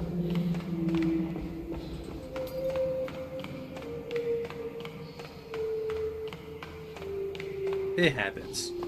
We couldn't get them all. Okay, let's get the heck out of here and go and take... Oh wait, there's the shrine here I never prayed at. Pray. The weather-beaten wooden awning protects offerings to the angel Rotanev. Paper money, cold candles in a row, and photo frames. Once a plastic rainbow, now sun-bleached into near-identical shades. Rotanev, angel of predators and prey, also dialectics and investment banking. Examine the offerings. A few of the reverend have left photographs of shop fronts, ribbons. As you look more closely, you see bandages, symbolic blindfolds to keep pursuers at bay. Angel of predator and prey. Observing the whole tableau is a hunk of wood. It may once have been well carved, but now it merely suggests Rotanev. Mouse-like ears, a sack clasped before him. People have pushed coins into the cracks in his timber for good luck. What else? The shrine patiently awaits your inquiries. Offer some freeze-dried cosmonaut rations. You take out the packet, its plastic wrapper crinkling at your touch. Accept this offering. You tuck the packet in between two picture frames. A photo of squealing children picking clams from a sandy beach, and a faded instant camera shot of two men holding up the corpse of a boar, grinning. Perfect spot. May my assignment not run into any sudden and mysterious complication. May I wreck my enemy's shit. There is a sudden new spring in your step. You feel as if you could take off running and go for hours. The abandoned shells of buildings creak around you. A chorus of rusted metal and wind. Great! You shift your stance, unsure of where to look with the eyes of 100 strangers watching you from their framed eternity. This 1 a.m. or 1 o'clock? 1 a.m. probably. The glow of the candles collected light reflecting on the awning. Their warmth cutting through the cold. Let's pray to Holocene. What is there to say? His hunt was successful, but he was his own prey. You had skill but no luck. May you no longer be lost in the forest of mirrors. For just a moment, the sliver of moon you can see beyond the skyline of Portofino seems to glow brighter. Let's keep going. The seagull. Before we leave, let me just do a quick pass to see if there's any clues onto where the copper woman left off to.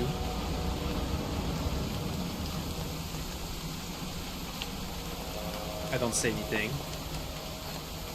Let's get the heck out of here and go to sleep.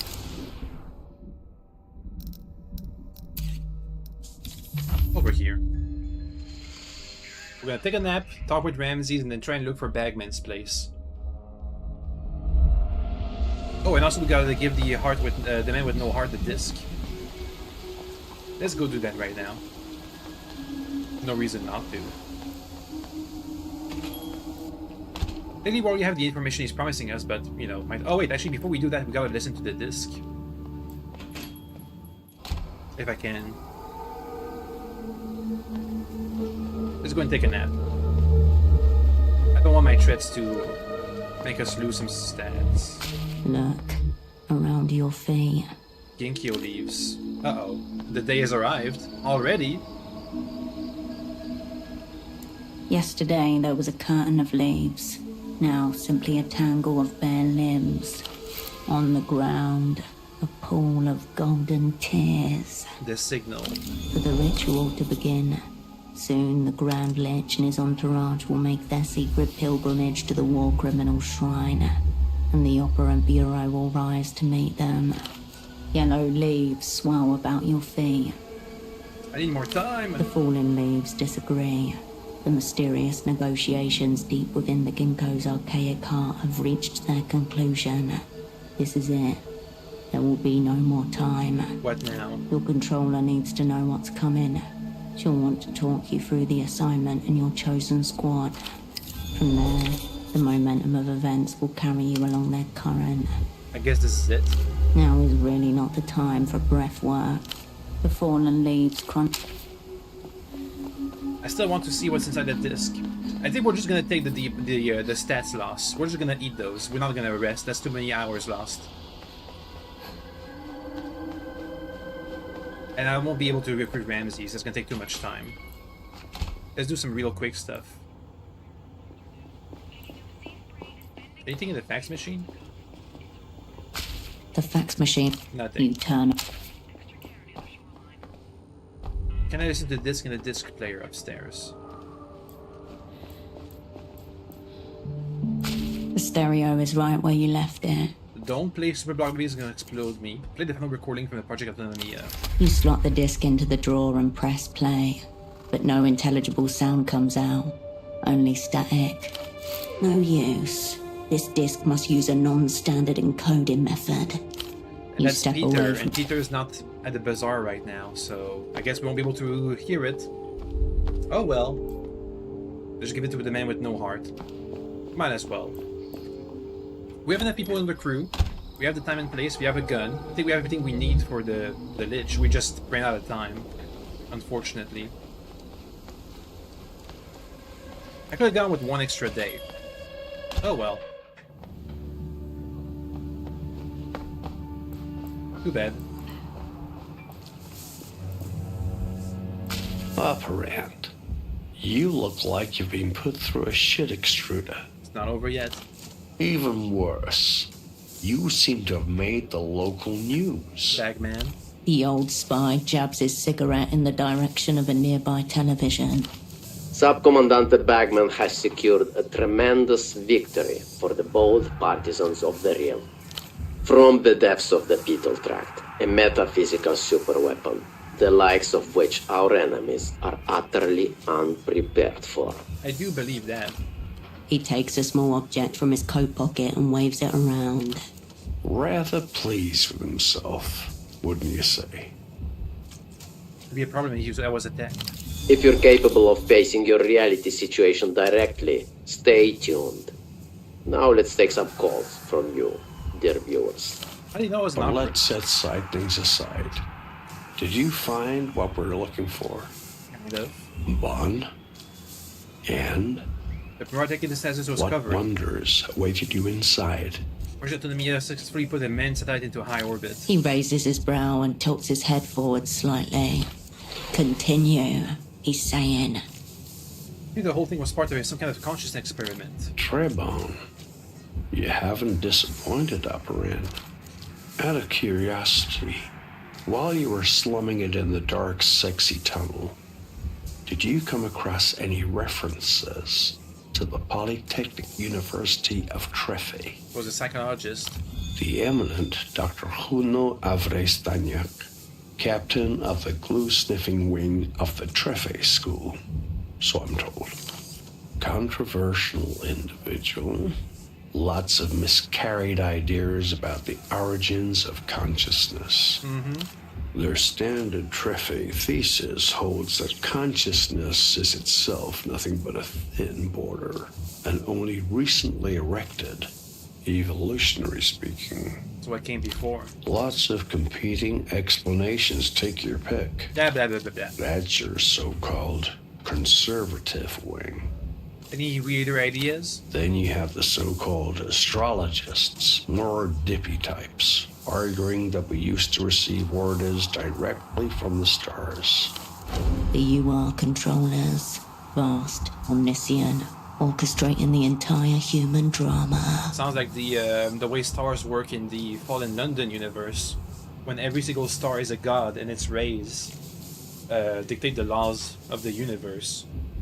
So on Earth, the laws of the sun dictate the world, but when you go to the underground where the sun doesn't shine, you start, the laws of mortality start to fade away, the laws of time fade away, all that cool stuff. His own, the glue-sniffing wing. He thought the astrologists got it half right. It's not the stars talking to us. It's our distant progenitors. Meaning we were once part of a single universal consciousness. Galaxy spanning, as he had it.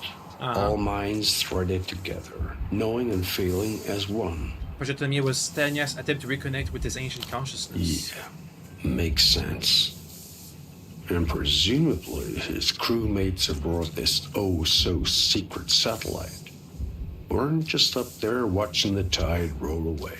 Was trying to open their minds. Turning their minds into what he thought were always meant to be. Exquisitely sensitive instruments, made to detect signals nothing else in creation can. Sounds like a fun time. But did it work, Operand? Did it work? No idea. And Don't tell me that's all, operant. I'm getting that iron taste on my tongue.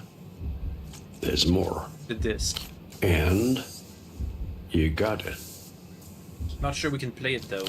Pneumatic. Not many things play this anymore. Old format.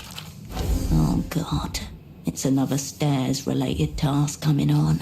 Okay. Fortunately, I'm an old format myself. He pops the front panel off his box with a heavy plastic clunk, nearly hidden among the skein of tubes, pumps and wiring. A built-in disc changer. That's useful. Still leaves a matter of venue. Much as I like this place for the ambience, doesn't entirely suit our purposes, I think. Would you suggest we listen to this? I think yours should do fine. If we have any outstanding business, we should settle it now. Do it! Bon, let's go. Give me the secrets of the stars. I'm more interested in that than to kill some random guy who's a The copy of another yellow guy. disc slots into the disc changer with a soft click. On your mark, operant. Play! A click, a fog of static, and then When at last you're consumed by the greater existence. When the border between love and terror finally dissolves, and you come face to face with the cruel angel. Keep listening. Who wears a Break. face like you, but from a dream. Then you'll know how lost you've always been in the world of false images. just then you become aware of another sound coming from the old spy's heart box. One you've not heard it make before. The same sound as the red disc. A warning. The old spy's body appears to be vibrating. His hand presses the headphone close to his ear. Your box. Shh.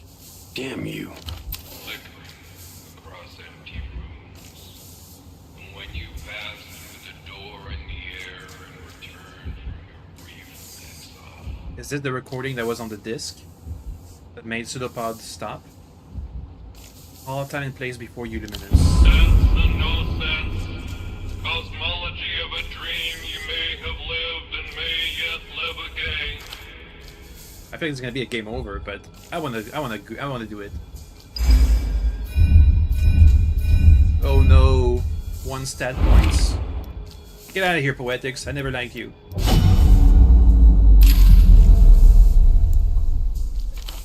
Meanwhile, the old spy's lips move quickly, What would you say? silently.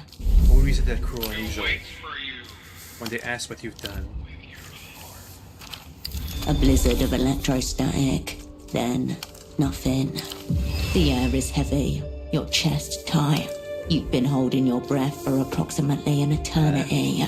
You're still like we're still going with the Eldritch direction. The old spy removes his headphones. He turns to you. How in God's name did you do that? His face, vision of pale horror. Those are song lyrics. Those don't sound like any song I've ever heard. They're from an unreleased Ultraviolet song called You But From a Dream. It's the mythical super weapon Dagman's minion stole from me. You, but from a dream, like the voice said. And in the Ultraviolet I heard that from somewhere else, huh? Never understood music myself. Partially tone deaf. You mind? He pulls a loose cigarette from the pocket. Only if you're sharing. The old spy cups a large hand near your face as the end sparks to life. He lights his own and leans back. That broke Pseudopod, so if Bagman somehow restores the disc and plays it, it might wreak havoc. But all right. So this Ultravioletta, the missing pop star, she hears it too. That what you're saying? She's not missing. Is that right? You mark a distinct change in the old spy's demeanor. Gone are the cryptic circumlocutions and knowing flourishes. For once, you're on the same page. He's in unfamiliar seas here. It's your lights he'll navigate by. So our pop singer gets on humanity's enlisted frequency, cuts a new record, which lo and behold, turns out to be some sort of metaphysical superweapon, if the bag-headed individual is to be believed. The lyrics came to her from a dream. You believe her? Yes. Right. And I believe your belief is well placed. But then how did one of these discs make its way across the wide and teeming Nuscarinta Sea to Portofino and into the stereo of your unfortunate double? It was going to be an enter.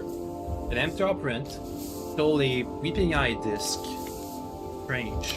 Tested in theater then. Smart spy might ask what this amateur fool is doing with his hands on such a thing. I haven't. Seems important. He brushes the braid of cords aside so he can mash the remains of his cigarette against the side of his box. Both Pseudopod and the Enter Spy work for me now. One thing. This red disc of yours. The Einzelton. One play only.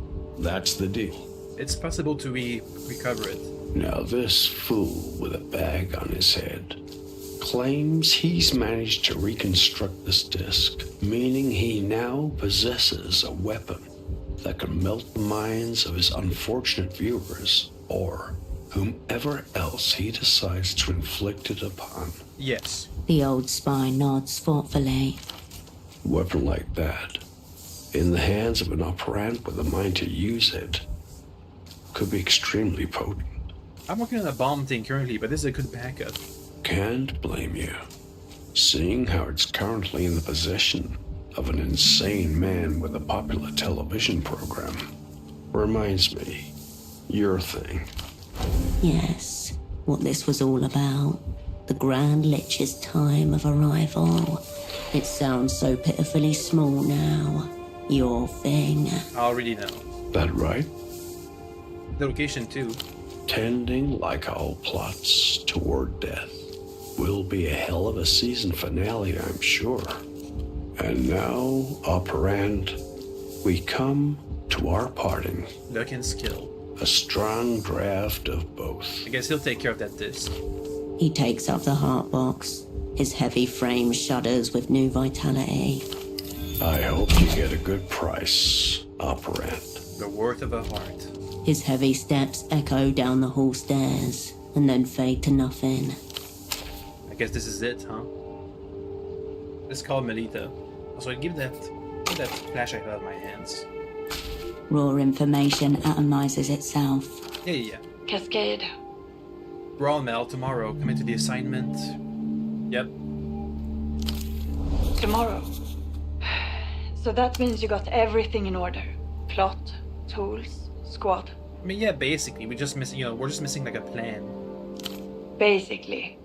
Not a word that fills my heart with confidence. Well, let's go through it for the records. Uh-oh. Ready when you are. Let's go over the squad. To your chosen four then. We have three. Let's start with the easy one. You, Cascade. You will be knight errant. Okay, I guess we only needed three then. To assemble and guide the rest. A tensing deep in your gut as your name is committed. This time we'll be better. Your cupbearer? To stand by you, absolutely. Kaleidoscope. Who the hell is Kaleidoscope? He works for Enter, or used to. Now he works for me. A long silence on the other end of the line. The man has nowhere else to go. There is no one better for the assignment.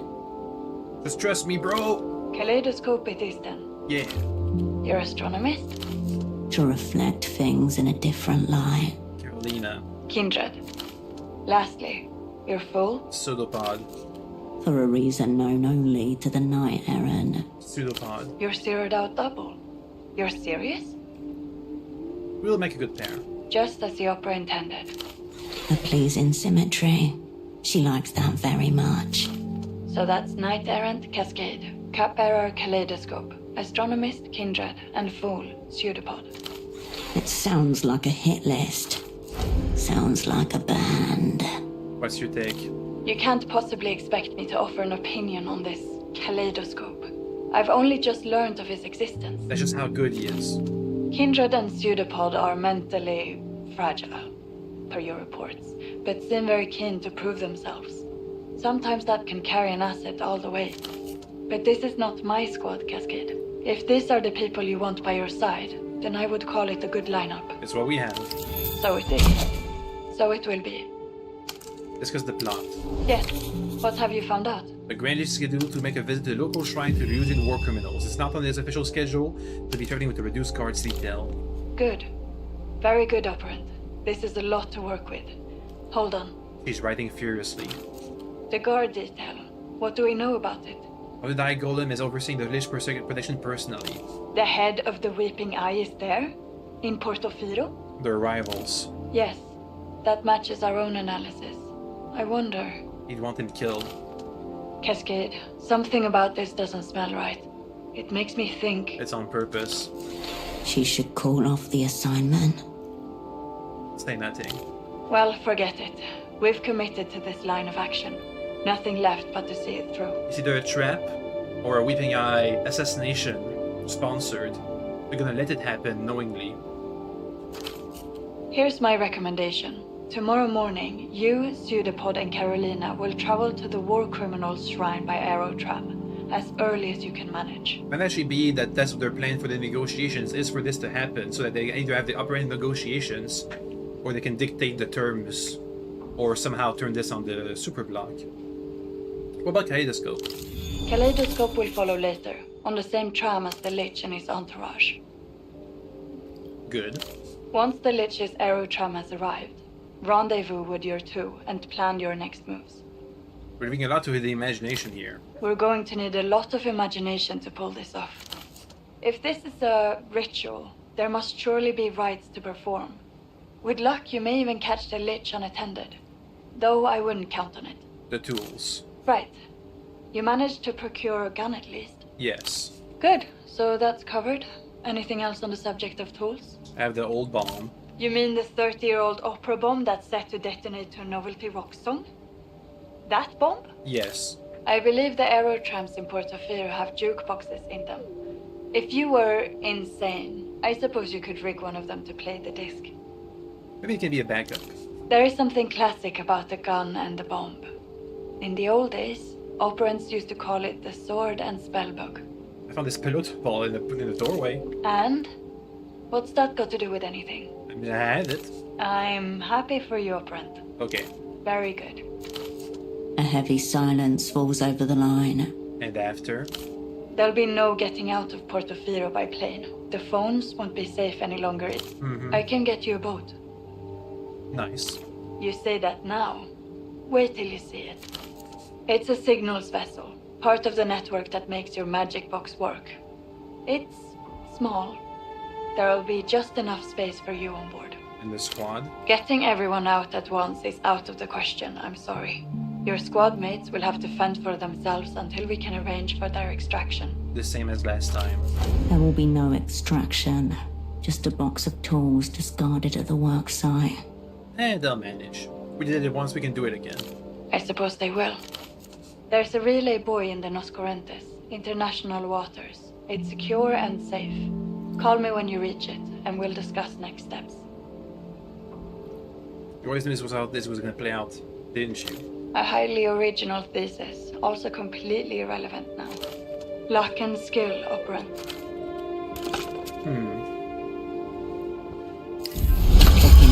Jesus. A moment of silence, then the familiar hum, somehow more empty than the silence. Oh yeah, we got a bunch of quests canceled because, you know,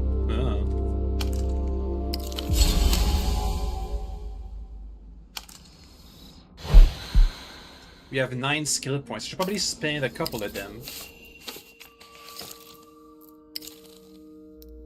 Can I just max out all my skills? That's maxed out.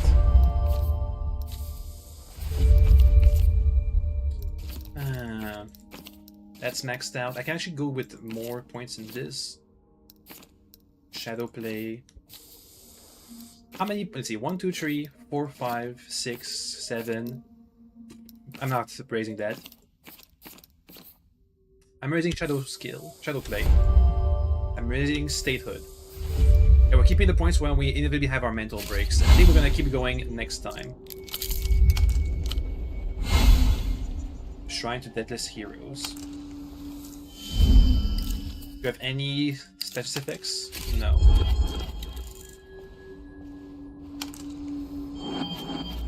yeah, we're gonna do this next time. Also, there's a bunch of background noise in the back. So yeah, next time. Okay, bye bye bye bye bye bye bye bye bye bye.